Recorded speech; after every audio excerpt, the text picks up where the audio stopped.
En l'an 1030, l'ouragan Seljoukide s'abattit sur le Caucase. Tout était détruit sur leur passage pour que le paysage ressemble aux steppes de l'Asie. Un entracte heureux de 100 ans eut lieu pendant le règne de David IV le constructeur jusqu'à celui de la reine Tamar. Ce fut l'âge d'or. Puis, en 1250, les Mongols ravagent tout. 100 ans plus tard, Tamerlan achève le travail en rendant le pays exsangue et dévasté. Pour que le pays se relève, il faudra attendre le XVIIIe siècle avec le roi Héraclide II qui met la Géorgie sous protectorat russe. Aussi Héraclide II qui accorda à Signagi le statut de ville et fit construire les murs pour la protéger des raids des montagnards.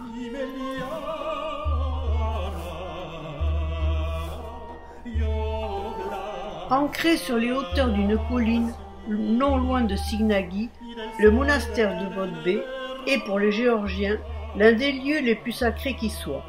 Il comporte l'église Saint-Nino qui date du IXe et la source d'eau sacrée réputée pour son caractère curatif. L'église abrite la sépulture de la sainte. À la fin de sa vie, Sainte Nino, après avoir converti le roi Myriam et la reine Nana, se retira à Bodbe. Le roi voulut l'honorer et décida de l'emmener à la cathédrale de Sveti Roveli. Mais 200 personnes ne réussirent pas à soulever le cercueil. On en déduisit donc que son désir était de rester là. L'intérieur ne peut pas être photographié. Le lieu est envahi par une foule immense, en particulier des bigotes qui se prosternent partout et embrassent les icônes.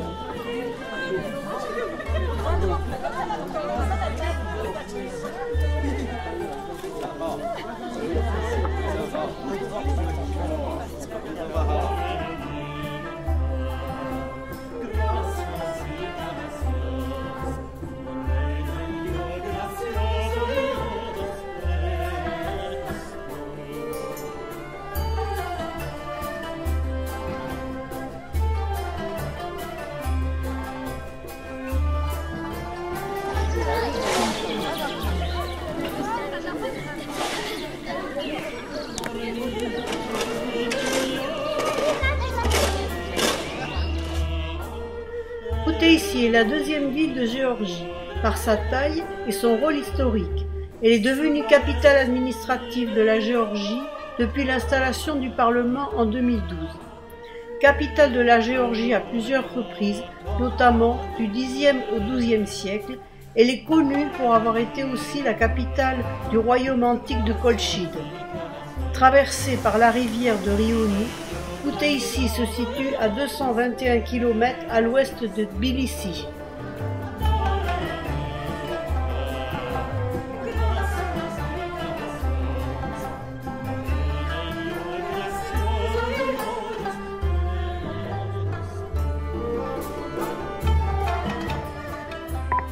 La fontaine de Colchide, créée en 2018 par David Goguichaïchvili, symbolise la puissance et la force de la Colchide.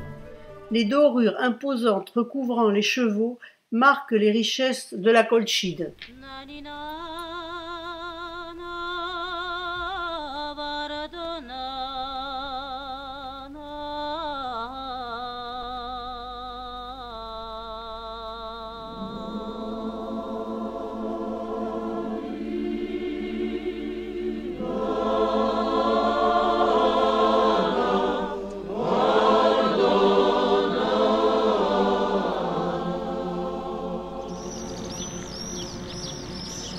Vue sur la ville de Koutaïssi.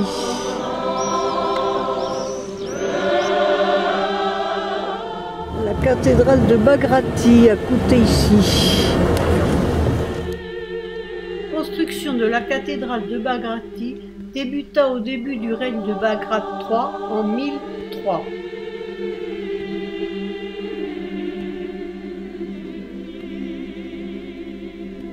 Le plus intéressant, ce sont les chapiteaux, et tout particulièrement ceux des colonnes qui soutiennent les trois entrées.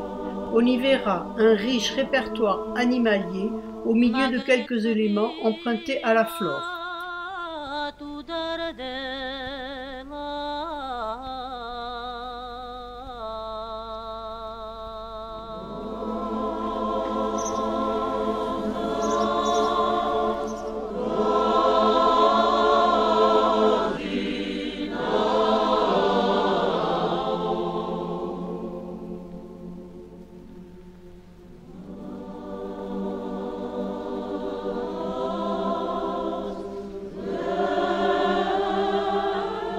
Son plan est en croix latine, constitué d'une triple nef et d'un transept.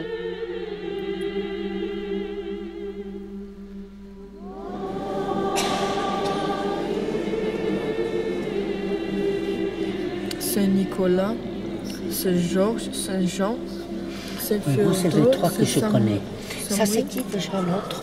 Saint-Jean. Saint-Jean. Saint-Jean. Oui. La grande barbe, c'est Saint-Nicolas. Et celui-là, là? C'est Saint-Jean. Saint-Samuel. Samuel. Saint-Théophilacte, Saint-Émilien. Émilien, Théophile. Et Samuel. Il est en émaillé. Oui. Et il est beau le dragon, il est magnifique. En 2012, la cathédrale a été entièrement reconstruite, les murs ont été prolongés et la voûte restituée. Et là, on voit les remparts.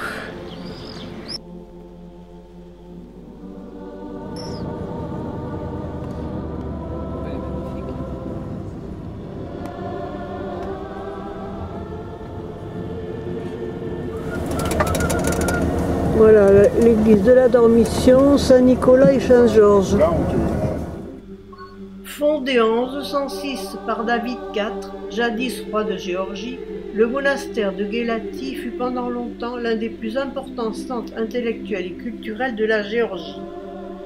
Il était le carrefour réunissant d'éminents philosophes, des théologiens et des scientifiques.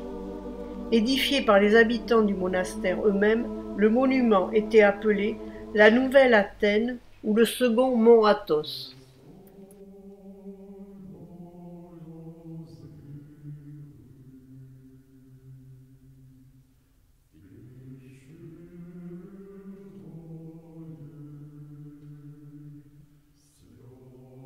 On entre dans l'église de la Dormition. On passe un petit narthex couvert de peinture, puis après avoir fait un pas dans le transept, c'est le choc. Dans l'abside, une magnifique mosaïque de l'époque même de la construction de l'église, représentant la Vierge entre les archanges Michel et Gabriel. La mosaïque est la seule image d'époque. Presque toutes les fresques remontent au XVIe et XVIIe siècle.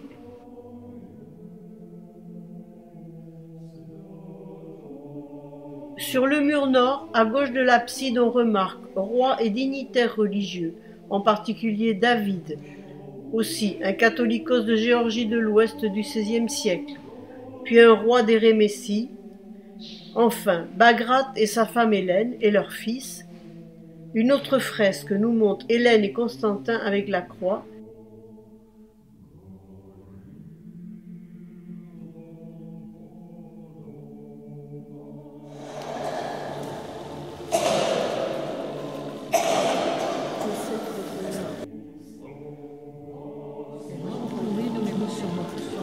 Oui, c'est ça. Et Saint-Georges, il n'y a pas le dragon.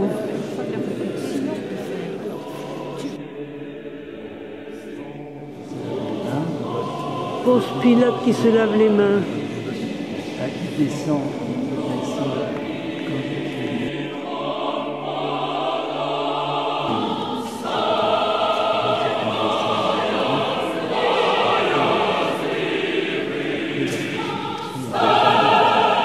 Et Judas qui se pend. Il y a une nativité là. Je ne l'avais pas vue encore.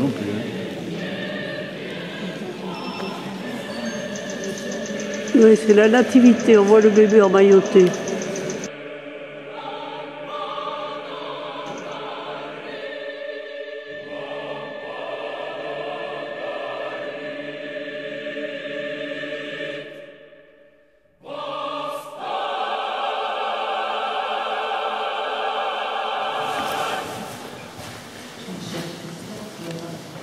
C'est un bijou, ça. Un bijou, tout à fait. Ça, c'est extraordinaire. C'est extraordinaire. Ça, c'est extraordinaire. Il est magnifique, Lazare. Ouais. Il est en train de lui enlever les bandelettes. Et oui, C'est rigolo, hein.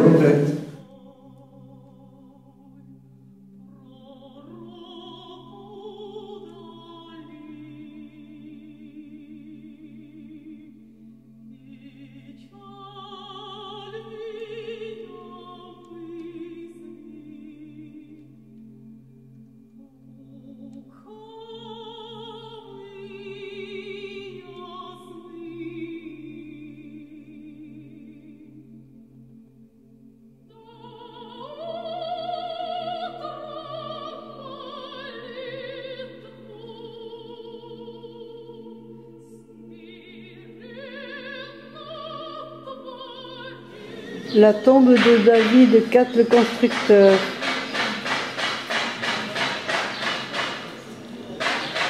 Et la porte installée par son fils Démètre, qui venait d'Azerbaïdjan, d'où les écritures en arabe.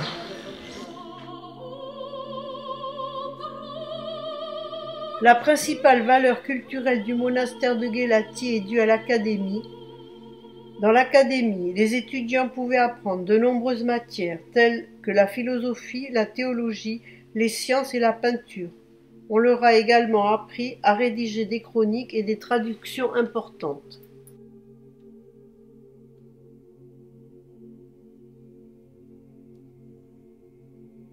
L'église principale fut terminée en 1130 sous le règne du fils de David IV, Démètre. D'autres églises furent ajoutées au monastère tout au long du XIIIe et XIVe siècle. En tant que monastère royal, Guélati possédait aussi de vastes terres et était richement pourvu en icônes.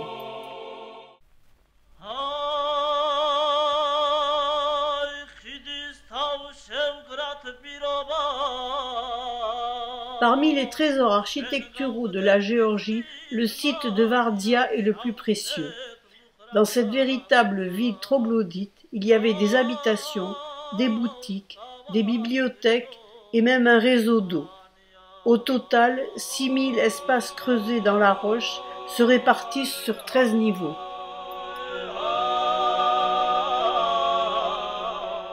« 300 km de Tbilissi, quelque chose d'énorme, de fantastique, d'exceptionnel. Une immense falaise est percée de centaines de grottes. Une magnifique cité religieuse de 50 000 personnes, dit-on.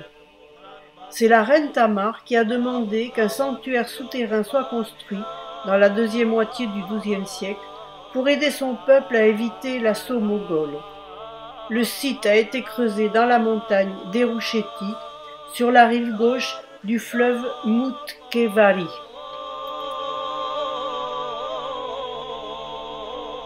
Tamar avait 25 ans quand les travaux de construction ont commencé et elle n'était sur le trône que depuis un an. La noblesse locale essayait constamment d'usurper sa position, mais elle a régné pendant 30 ans. Cette reine guerrière est encore vénérée par beaucoup de Géorgiens aujourd'hui.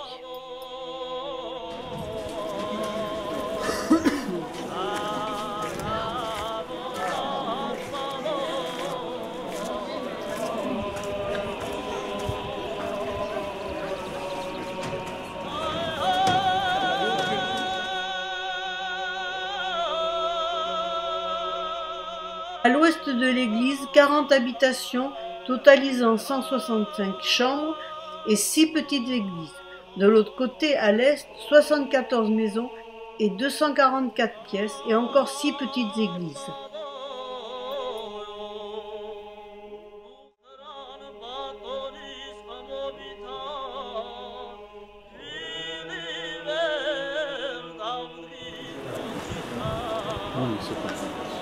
Non, il n'a jamais écouté. Le clocher de l'église de la Dormition.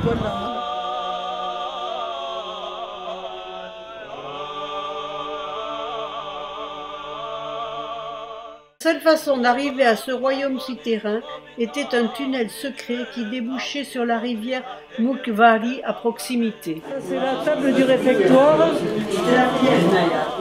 La ville a échappé aux Mongols triomphalement, mais moins de 100 ans après sa construction, le grand tremblement de terre de 1283 a provoqué une dévastation dans le pays.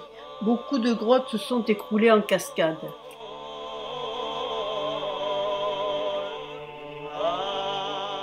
L'église de la Dormition abrite de nombreuses fresques en plus ou moins bon état.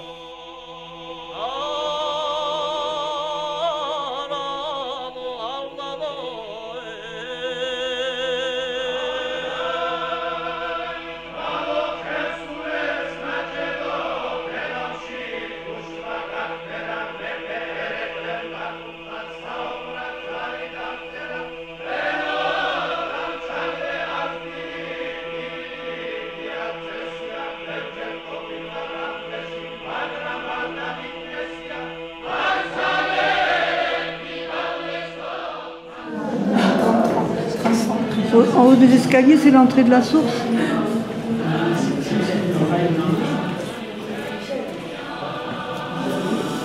Les larmes de la reine Tamar. On a fait tout ce chemin là. Là on voit les cloches de l'église ici. Ouais.